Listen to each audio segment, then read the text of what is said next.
repito, ele é o cara diferente. Ele é muito diferente, gente. É um prazer ver o Payet jogando bola. Quando ele quer, é um prazer, pô. O cara pensa 3 vezes mais rápido do que qualquer companheiro ao lado dele.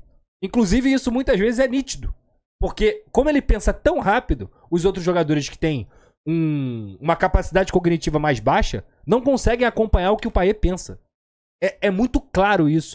Eu acho que foi uma boa coletiva do Rafael Paiva. Ele me parece ser um cara muito lúcido. Eu tô longe de... Ai, meu Deus, o Rafael Paiva tirou o Payet, então ele cometeu o maior erro da vida dele. Muito pelo contrário. Eu acho que é uma questão que a gente tem que analisar de forma muito sensível, tá?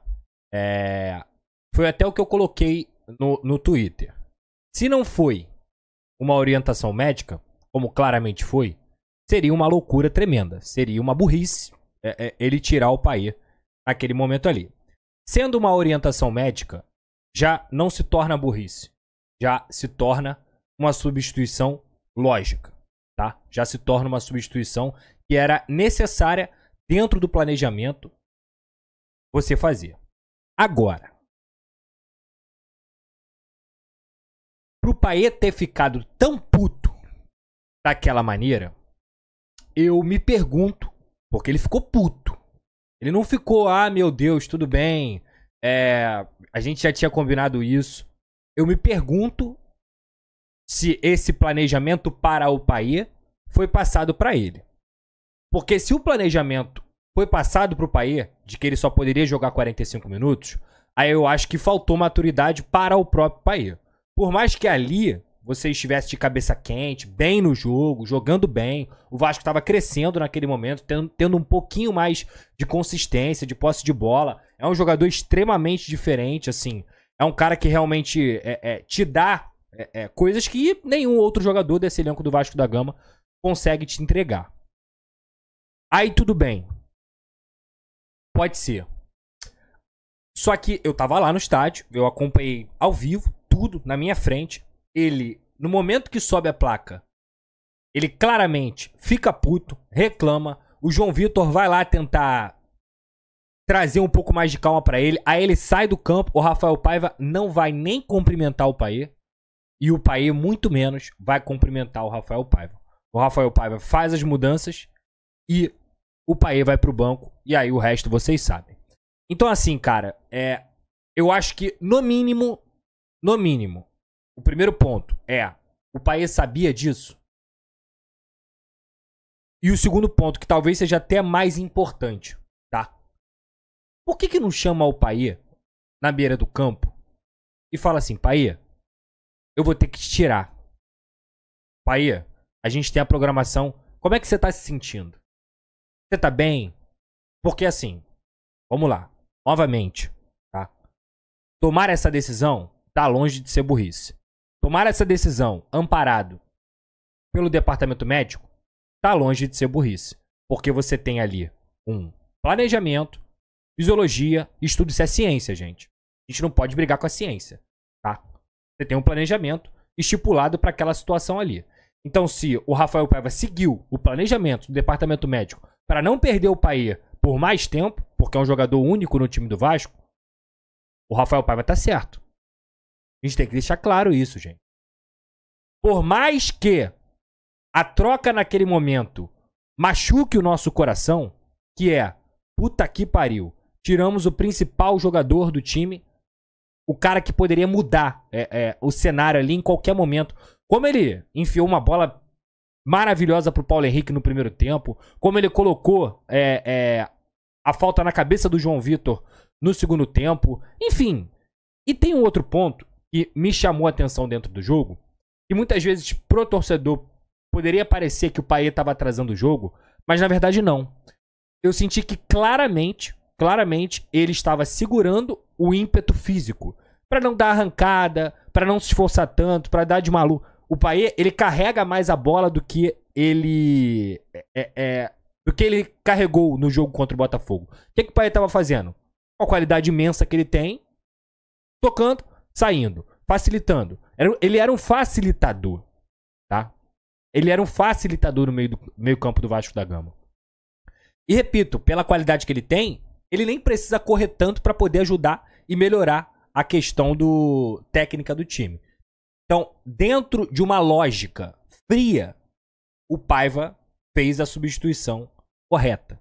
Porque claramente ele é um técnico que me parece ser um cara sensato. Claramente ele é um cara que é estudado, que busca evoluir a equipe.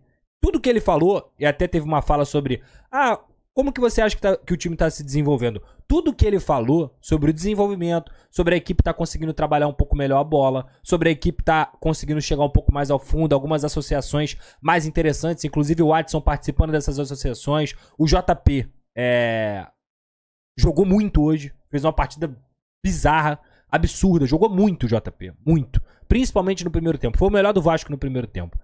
Então, é tudo verdade. O que faltou hoje pro Vasco, por exemplo, no primeiro tempo, foi essa qualidade no terço final. Foi esse acerto do passe final. Porque construir até o campo de ataque, o time estava até conseguindo fazer. Talvez num contragolpe, pegando o Botafogo ali de calça curta. Enfim, e falta qualidade. Isso não é culpa do Paiva. Falta qualidade técnica. Falta qualidade no poder de decisão. E aí é o que deixa a gente, principalmente eu tava no estádio, e eu logo, logicamente, falei, cara, se não foi decisão médica, é um absurdo. Porque o Vasco estava no momento, melhor até do que o Botafogo. O Payet estava conseguindo, junto com o JP, fazer excelentes associações por dentro, conseguindo achar os pontas. O Payet caindo pela esquerda, caindo pela direita, hora ou outra, trocando com o próprio Adson, sabe? E é um cara que, repito, ele é o cara diferente. Ele é muito diferente, gente. É um prazer ver o Payet jogando bola. Quando ele quer, é um prazer, pô. O cara pensa 3 vezes mais rápido do que qualquer companheiro ao lado dele. Inclusive, isso muitas vezes é nítido. Porque, como ele pensa tão rápido, os outros jogadores que têm uma capacidade cognitiva mais baixa não conseguem acompanhar o que o Payet pensa. É muito claro isso. Hoje teve um lance que ele deu uma bola de letra que claramente o Paulo Henrique não acompanhou. E olha, eu praticamente 80% dos jogos do Vasco eu tô no estádio. Em São Januário, 80, 90 talvez. Quando você tá lá, cara, quando você tá lá, você vê o quão o jogador é inteligente e o quão os outros jogadores são limitados. Você vê isso claramente. Eu vou te dar um exemplo hoje. O Vitor Luiz, que pra mim é um lateral ok, nota 6. Cara, ao vivo é uma coisa que irrita. Irrita. Porque o Vitor Luiz é um jogador que tem uma capacidade cognitiva limitada. Toda hora o Vasco balançava a bola e ele subia a linha e não dava a opção. Sendo que o lateral era ele. O ponta era o Lucas Piton. E o Lucas Piton faz isso muito bem. Dar opção pro zagueiro. E toda hora o Vasco, na hora de progredir por aquela ponta, eu vi algumas pessoas falando que o Piton não foi bem. Não é que ele não tenha ido bem. Ele foi bem pela ponta até. O problema é que o companheiro dele destoou de uma maneira bizarra. O Vitor Luiz fez uma partida muito ruim no primeiro tempo. Porque ele é um jogador cognitivamente limitado. Ele é muito limitado. Ele se entrega, ele corre, ele briga. Falta de entrega você não vai reclamar do Vitor Luiz. Agora, quando você assiste ali no ao vivo, irmão, cara, é um negócio que irrita. Eu me irritei lá diversas vezes. Porque você percebe o que o time tem que fazer. Faz o balanço, gira, se apresenta pra jogar. Mas não, ele tava lá na segunda linha, espetado junto com o Piton. Então o Piton não jogou mal de ponta. Ele não teve companhia e suporte decente pra poder ajudá-lo naquele lado.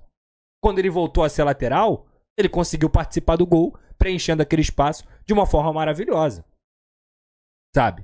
Então, essa capacidade cognitiva que eu falei aqui, o Payet tem de sobra. Tem de sobra. O QI de futebol dele é altíssimo. Tanto é que, mesmo não estando 100%, ele conseguiu mudar completamente a cara do Vasco no meio-campo. E eu não tô falando nem mal do Estrela, não, tá? E coitado, não teve nem tempo. Mas o JP fez um jogaço. Jogaço. Aí o Hugo Moura. E aí já vou entrar no lance aqui. Pra mim era pra ter sido expulso, tá? É só trocar as camisas, gente. O raciocínio é muito simples. Se esse lance fosse ao contrário, a gente estaria aqui puto. Porque, pegou na bola primeiro. Beleza, ele pegou a bola, mas ele deixou a sola na canela do Tietê. Não tem resenha, gente. Aquilo ali é sem querer? Provavelmente. Mas ele deixou a sola na canela do Tietê. É imprudência. Ele poderia ter sido expulso. E na minha visão, era pra cartão vermelho. Mas assim, falar do árbitro, o Ramon Abate-Abel hoje ele fez uma partida vergonhosa. Ele prejudicou, inclusive, um jogo que não foi bom tecnicamente, porque ele marcava falta. Toda hora minando falta, aí invertia falta, aí dava falta que não tinha que dar. Critério zero. Critério zero. O Ramon Abate-Abel. Que eu até gosto do trabalho dele. Mas assim, hoje, especificamente, ele fez uma atuação completamente horrível. Perdido. Dentro da partida. E que, inclusive, fez o jogo ser ruim. O Vasco e o Botafogo hoje, eles protagonizaram um jogo ruim tecnicamente para nível de Campeonato Brasileiro. E até mesmo pro nível dessas duas equipes. Tá? Então, assim, retornando, eu acho que na questão do Payet especificamente, não dá pra queimar o Paiva por conta disso. Não dá, tá? Não dá mesmo. Isso não é queimar o Paiva. São alguns detalhes, alguns quesitos que eu acho que poderiam ser melhores trabalhados, tá? Porque uma coisa eu vou falar pra vocês, gente. O cara tá no Brasil, sozinho. A família dele não está aqui. Ele teve 2 lesões nessa temporada. E pra um atleta desse nível, ficar sem jogar é um inferno. Ele não tem muitos amigos aqui. Não tem. Nem mesmo no elenco do Vasco da Gama. São poucos grandes amigos do Payet. Até por conta da língua. Isso não é uma culpa do elenco. Isso é uma questão de língua. É difícil você se comunicar, acompanhar. Eu acho que se ele fosse sul-americano ou falasse português, como por exemplo o Sidorf um dia falou aqui, mesmo sendo holandês, ele estaria numa adaptação muito melhor. Tá? E aí esse tipo de coisa acontece, gente. O cara repensa a vida dele toda naquele momento. Você pode ter certeza. A hora que ele sentou naquele banco ali, ele deve ter repensado na vida dele inteira. Inteira. Cara, o que eu tô fazendo aqui? O que eu tô fazendo aqui? Eu sou o craque do time. Eu entro. Tô jogando bem. O time com condições de vencer, 0-0, em casa. Sendo que ele é poupado por não jogar fora de casa. Você descansa o Payet diversas vezes. Mas em casa, em São Januário, no gramado que ele conhece. Tá? O cara repensa a vida dele inteira. Então eu acho que esse tipo de decisão, talvez ela deveria ter sido melhor trabalhada. A não ser que o Payet vire e fale assim: não, gente, olha só, eu me estressei mesmo, entendeu? Eu tava puto da vida, tá? Eu tava puto da vida. Me estressei porque eu queria ajudar o time. Não tem nada a ver com Paiva. Isso aqui já tava combinado. Aí, irmão, show. Agora, ele tava bem, gente. Ele tava bem. Ele tava crescendo. Crescendo mesmo no jogo. O Vasco tava crescendo. O Vasco tava começando a progredir. E aí tira o craque, irmão.